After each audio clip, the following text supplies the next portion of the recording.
आज हम श्रीमद् भागवतम के तीसरे स्कंद के पहले अध्याय के 45वें श्लोक को पढ़ रहे तो उसको समझने की कोशिश कर रहे हैं।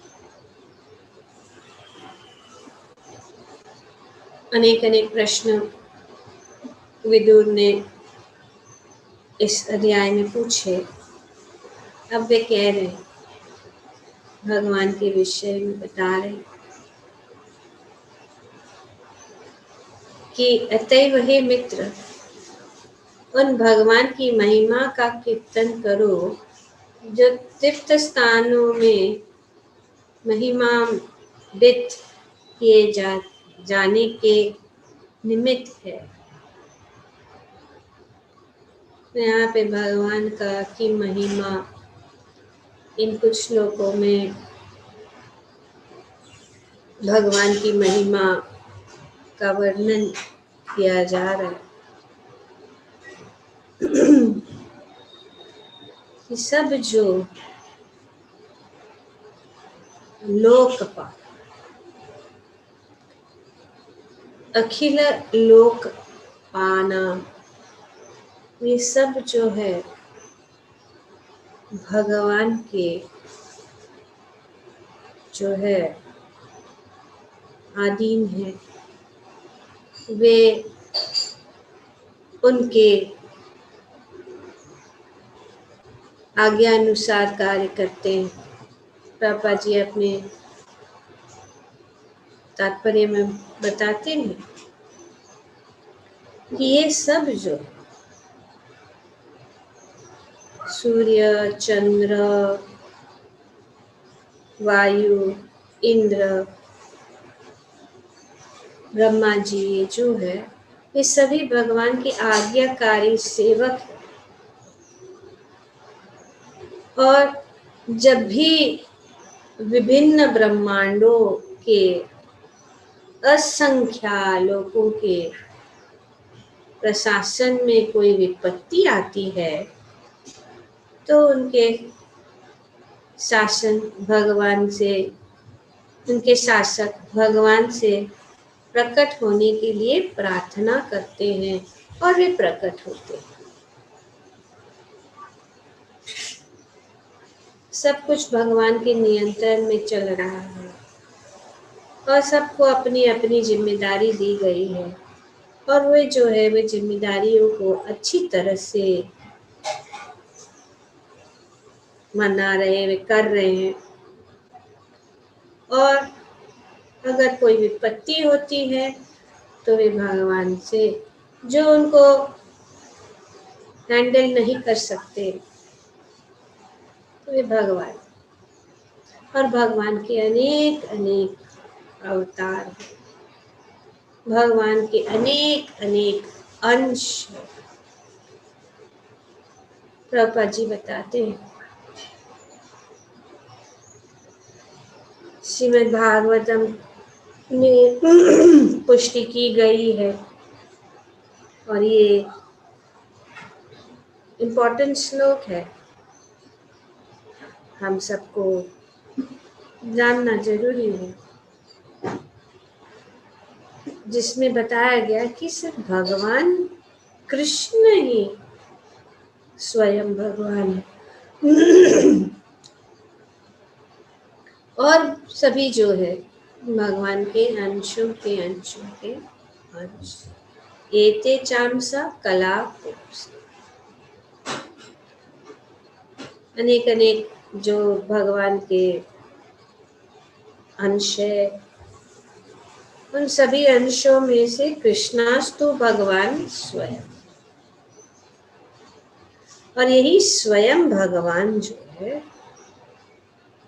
प्रकट होते हैं। तो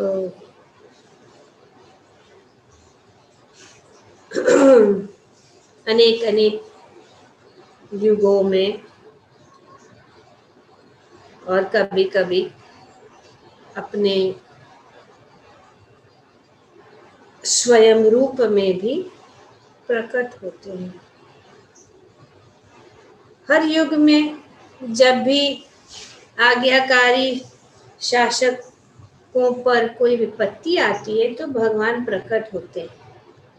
वे अपने शुद्ध अनन्य भक्तों के लिए भी प्रकट होते हैं। विपत्तियों को सुलझाने के लिए भी प्रकट होते हैं और अपने शुद्ध भक्तों के लिए भी प्रकट। ये हम देखते हैं इस प्रकार से।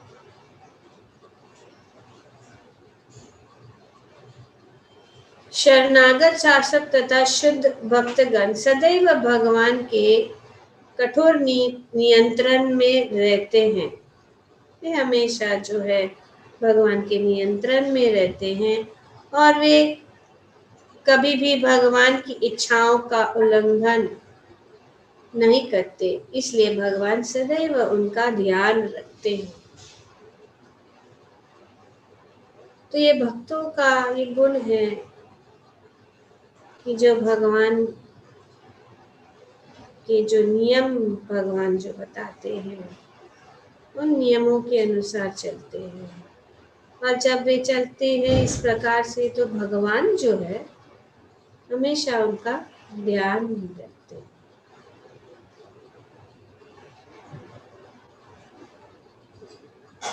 और भगवान उनके प्रकट होते हैं।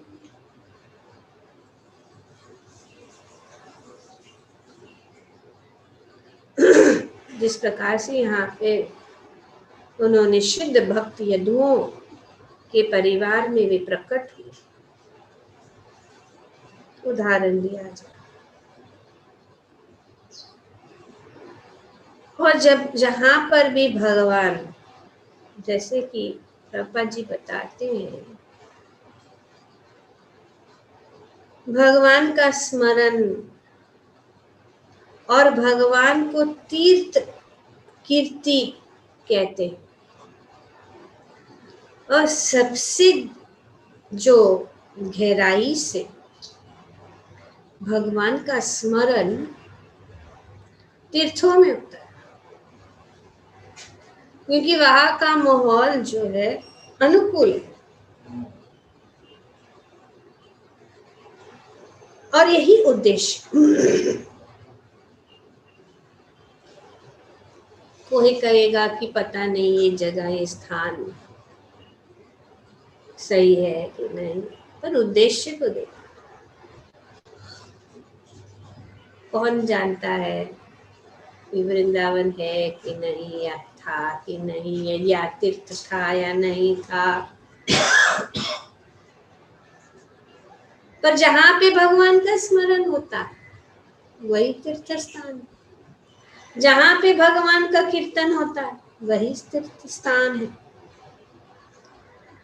भगवान स्वयं कहते हैं, ना हम तिष्ठामि वैकुंठे योगिनां हृदयेषु वा तत्र तिष्ठामि नारद यत्र गायन्ति मद्भक्ता। जहाँ पे मेरे भक्त, मैं कहाँ निवास करता, मैं वैकुंठ में नहीं निवास करता, ना मैं योगियों के हृदय में निवास करता, और मैं कहाँ रहता हूँ, मेरा निवास स्थान कहाँ है।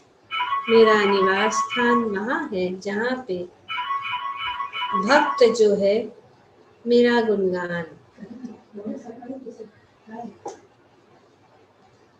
तो इसीलिए यहाँ पे प्रभुपाद जी बताते हैं कि भगवान सदैव अपने भक्तों पर ध्यान रखते हैं। वे अपने भक्तों के संग को नहीं छोड़ते। जहाँ उनके भक्त हैं वहीं भगवान। और तीर्थ स्थानों का उद्देश्य यही है।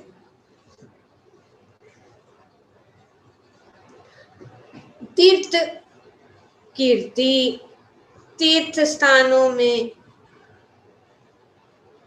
जिसके यश का कीर्तन होता है उन भगवान का यहाँ पे बताया गया। कि भगवान को इसीलिए तीर्थ कीर्ति कहलाते हैं। भगवान को तीर्थपाद, तीर्थपाद का अर्थ है जिनके चरण कमलों में सभी तीर्थों का वास है। भगवान श्री कृष्ण के चरण कमलों की शरणागत का अर्थ यही है कि सभी तीर्थों का हम एक ही जगह में हम जो है लाभ पा सकते भगवान के श्री चरण कमल। और भगवान के श्री चरण कमलों को शरणागत होना, प्रणाम करना, मतलब जो है हम उनके चरण कमलों का उद्देश्य वो है कि उनका सदैव स्मरण और उनके सदैव गुणगान करना, यही हमारा कार्य है। और यही निरंतर स्मरण करना भगवान का, तीर्थ का स्थान मतलब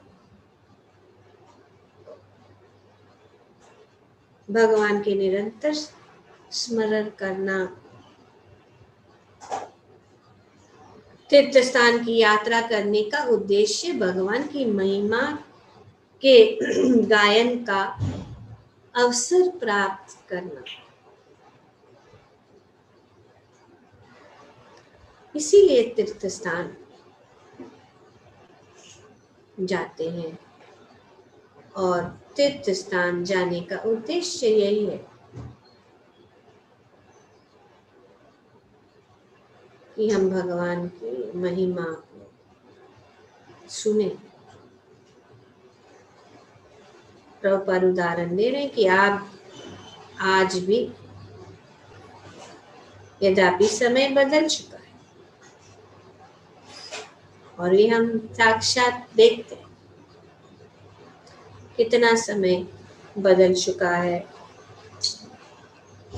खास करके हम लोगों के लिए जो शहरों में रहते हैं, बड़े बड़े शहर, मुंबई, दिल्ली, ऐसे शहरों में रहते हैं, तो हम देखते हैं कि कितना समय, लेकिन जैसे ही हम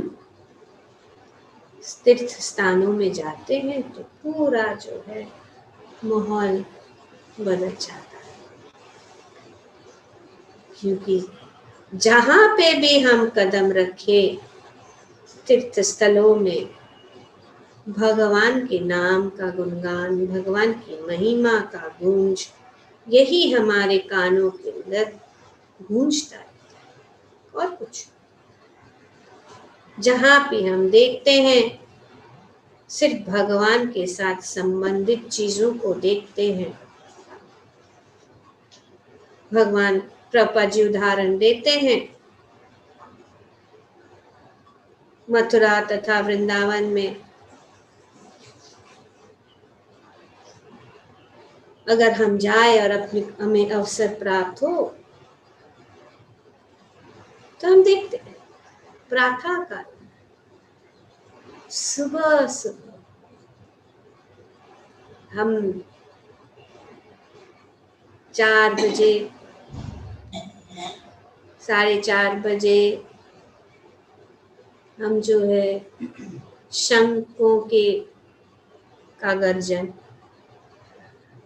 मंदिरों के घंटी का गर्जन, भगवान के हरि नाम का जो गूंजता हुआ ध्वनि हमारे पूरे शरीर को वे जो है लिपट लेता है। यह साक्षात अनुभव करते हैं, खास करके वृंदावन।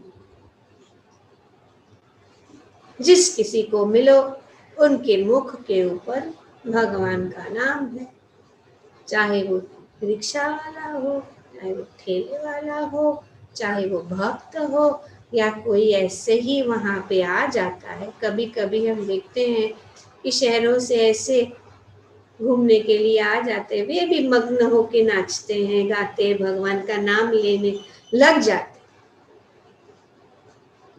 राधे राधे, हरे कृष्णा, गोविंद, गिरधार, ऐसे साक्षात अनुभव। जैसे हम पहले जाते थे मंदिरों का दर्शन करने, तो पैदल जाते थे कृष्णा बलराम मंदिर से चलते चलते। तब ये सब लड़के जो केवाईसी के बॉयज बहुत एंथुजियास्टिक थे, वे जो है मृदंग हड़ताल बजा के हरि नाम करते हुए मंदिरों का दर्शन करने के लिए जाते थे। रिक्शा नहीं लेते, पर ये जो है वहाँ उस समय देखते थे कि जो लोग चलते थे, कभी कभी जो शहर से आए हुए जीन्स टी शर्ट पहन के कीर्तन में साथ साथ में नाचते हुए जुड़ जाते। ये माहौल है। और अभी भी हम देखते हैं काफ़ी डिवोटीज है, भक्त है वृंदावन में, कीर्तन करते हुए सब जगह घूमते हैं। एक भक्त तो था कि उसने ऐसा साइकिल बनाया था, उसके ऊपर स्पीकर था, वो उसका ऐसा माइक था गले पे, वो साइकिल चलाता था और जब जहाँ जहाँ घूमता था वो भगवान का हरे कृष्णा महामंत्र कीर्तन करते हुए जाता था गली गलियों में, और सब लोग जो है उसको सुनते थे। तो इस प्रकार से ये जो वृंदावन में हम देखते हैं लोग जल्दी उठते हैं, और वो शक्ति है जो हम घर में रहते हैं तो 3:30 बजे उठना कठिन हो जाता है, पर धाम में जो है सब लोग उठ जाते हैं। कभी कभी पहली बार जो जाते हैं वो हम सोचते हैं कि पता नहीं उठ पाएंगे कि नहीं, लेकिन उठ जाते हैं क्योंकि संग का प्रभाव रहता है। श्री चैतन्य चरितामृत में और भक्ति रासामृत सिंधु में भी 64 अंग है भक्ति के। उन 64 अंगों में से जो 5 मुख्य अंग है, उसमें से पहला है साधु संग। इसको कहते हैं ये साधना के, ये महासाधना, इन 64 अंगों में से 5 महासाधना है। उस महासाधना को करने से जो है हमारी भक्ति जो है दृढ़ हो जाएगी और तीव्रता से हम भक्ति में आगे बढ़ सकते हैं। 5 चीज है अगर हम करेंगे जो अनुकूल है। पहला है साधु संग, दूसरा है नाम कीर्तन, तीसरा है भागवत श्रवण, चौथा है मथुरा वास, और 5वां है श्री मूर्तिर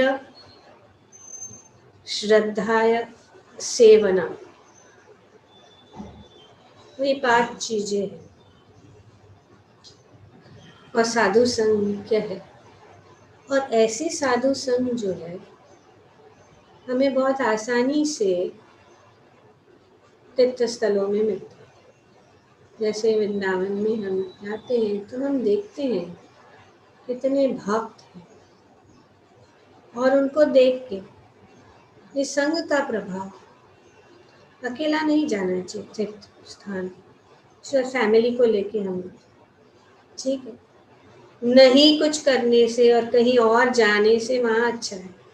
लेकिन संग के साथ जाओगे। अगर हम भक्ति में सीरियस होना चाहते हैं, भक्ति में आगे बढ़ना चाहते हैं, तो ये जरूरी है। भक्ति विनोद ठाकुर की भजन है, याद नहीं है।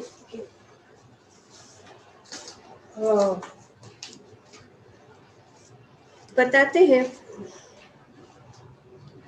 भक्ति विनोद ठाकुर की हमें भक्ति कैसे करनी चाहिए।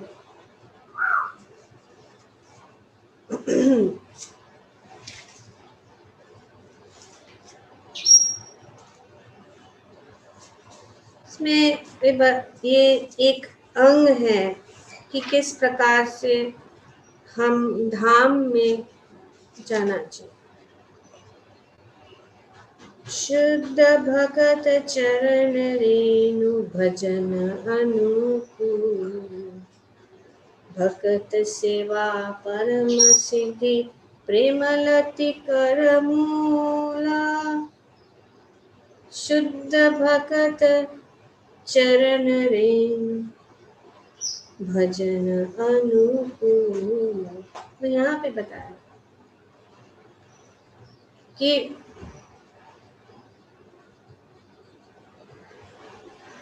भक्त के संग में हम क्या करेंगे।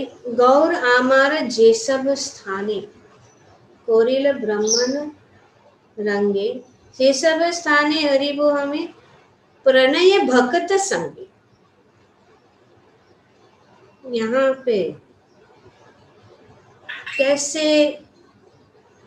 बहुत सुंदर भजन कि ये भक्ति के अंगों को कैसे करें। और इसमें ये बताया गया है कि हमें अगर तीर्थ स्थान गौर हमारा जे सब स्थान,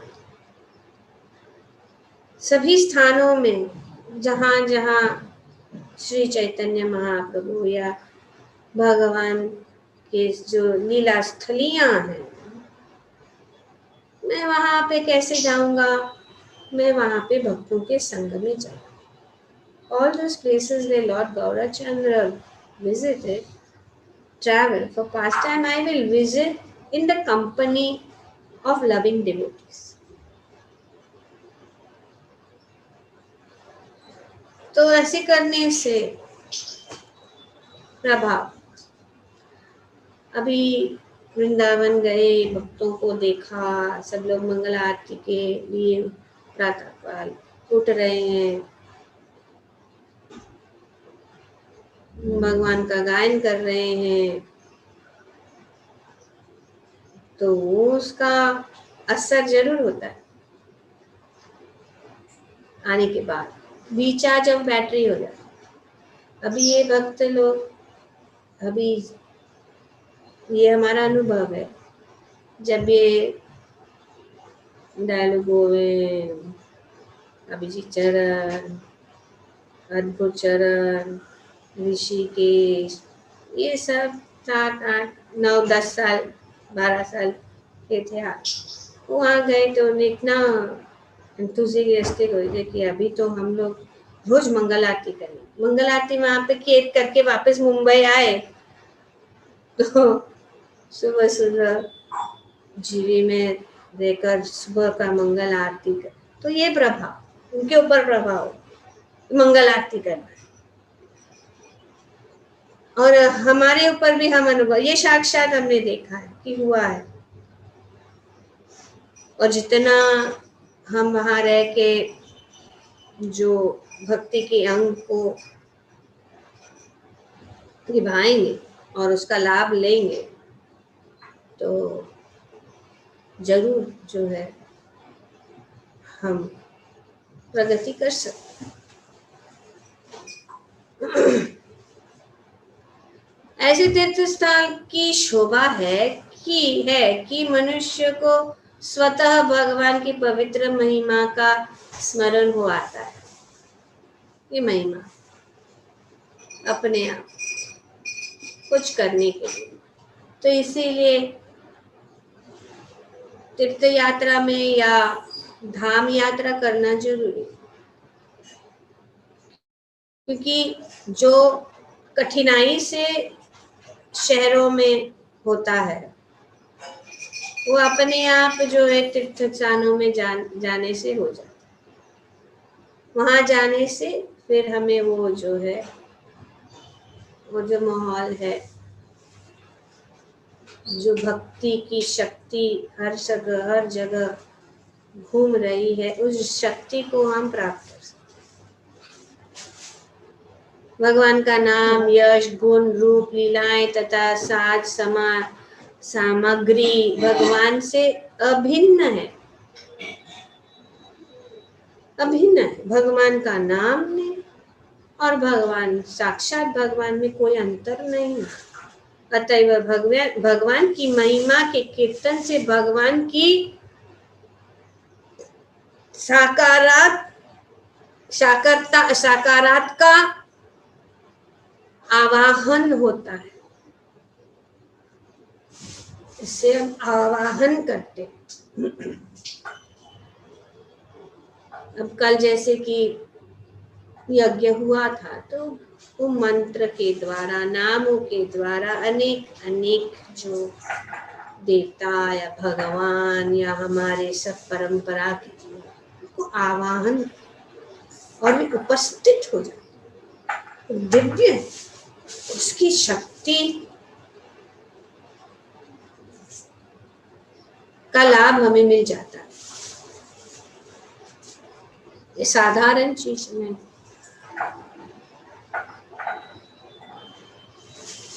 मंत्र का उच्चारण, भगवान का गुणगान, भगवान के गुण, भगवान की लीला, भगवान की महिमा, जैसे इसीलिए यहाँ पे विदुर जी कह रहे हैं कि अतएव हे मित्र, उन भगवान की महिमा का कीर्तन करो। भगवान की महिमा का कीर्तन। और हमारे आचार्यों ने बताया कि साधु संग, नाम कीर्तन, भागवत श्रवण, ये बहुत ही महासाधना है और जो है बहुत ही पोटेंट है भक्ति में। अनेक चीजें हैं भक्ति की, अनेक अंग है, पर भागवत और कीर्तन और साधु संग, ये अगर रहेगा तो हम भक्ति में स्थिर हैं। इसीलिए होलीनेस गोपाल कृष्ण गोस्वामी आजकल बार बार कह रहे हैं, क्योंकि ये डर है कि सब लोग जो है इंटरनेट, और यही हो रहा है, लोग सोचते हैं हम तो सुनते हैं लेक्चर, हम सुनते हैं, ठीक है, लेकिन साक्षात भागवत को उठाकर पढ़ना, वो भी होना जरूरी। भागवत को छू, अभी दीक्षा भी अगर इंटरनेट, महाराज को कितना खतरा है, इतने सारे लोग उनके सामने उपस्थित थे, उन्होंने उस खतरे को टाल लिया, ये बात साबित करने के लिए कि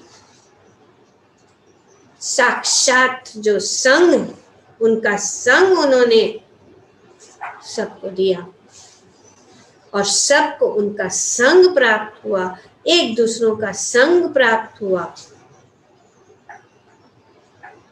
इतने सारे भक्त उपस्थित थे, अग्निदेव उपस्थित, अग्नि के सामने, वैष्णवों के सामने, साक्षात श्री श्री राधा रासदी हरि के सामने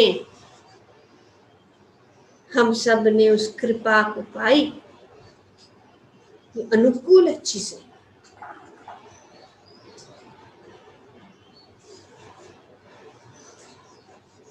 तो यहाँ पे ये बताया कि भगवान का आवाहन होता है।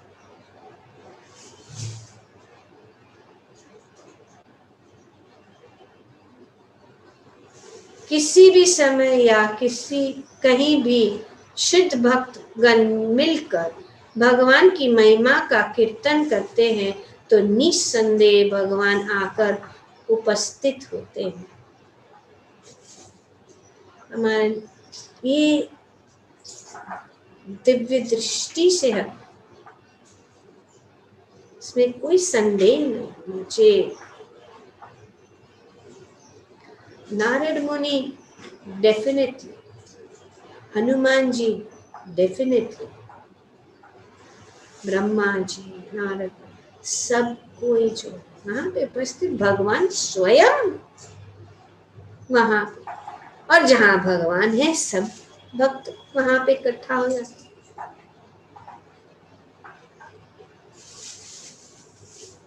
तो तीर्थों में जाने से क्या होता है? भगवान का स्मरण होता है, भगवान की कार्य का लीलाओं का स्मरण। और इस स्मरण करते हुए हम परिक्रमा